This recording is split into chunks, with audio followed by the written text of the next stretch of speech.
Hello guys, after a bit of tweaking I've put together a video to provide what is hopefully the absolute maximum single target DPS a magicka is capable of on the current patch. Some people may call it cheese, but I would say it's viable in all but about 3 instances in the entire of ESO. So if you want big DPS, this is a build to go for. It's the same rotation as I was doing on the video I put out a couple of days ago. We're using a double lightning staff. I've introduced flame this time. We've got flame staff on the front bar, and we've got Zaan as well instead of more of the Infernal. This will limit your range, of course, but just be sensible, and when the instance calls for increased range, put on more of the Infernal, put on Elambris. Monster set is such a flexible thing, there's no need to be tied to one in particular.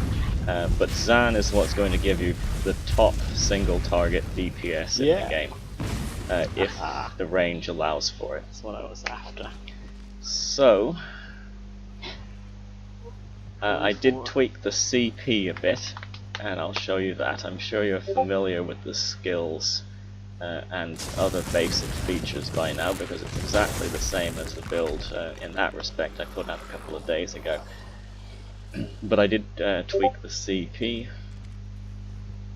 Come on now, I'm narrating after the fact, so it's a bit delayed. So I boosted the single target damage, as evidently there is more single target damage than AoE going on in this build. That's the only reason why the flame staff on the front bar is viable. Again, you've got very high uptime of minor vulnerability, and I wish I would have known about this last patch before they nerfed off balance. I think I could have pulled 47 or 48,000, but I didn't realize. So I put 56 into Elemental Expert. That's up a little bit. I've taken a couple out of Elfborn, a fair few more in Master at Arms, and a few out of Thaumaturge. That's how I've managed to boost Master at Arms. If you're running with a tank who's got the Ebon Alkosh set up or something like that, you can replace the Lover Mundus for the Mage and take a few CP out of Spell Erosion. And that'll do the job nicely so that you're not over penetrating. But for solo parses, the Mage is best in slot, high Spell Erosion is best in slot, so why should I use anything else? So I've got the same stuff. Necropotence, I've got Willpower.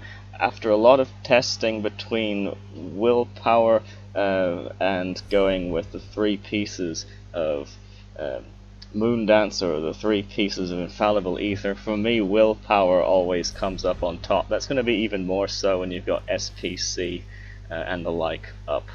And the group Dungeon Finder boost, that sort of stuff. Alright then, thank you, see you again.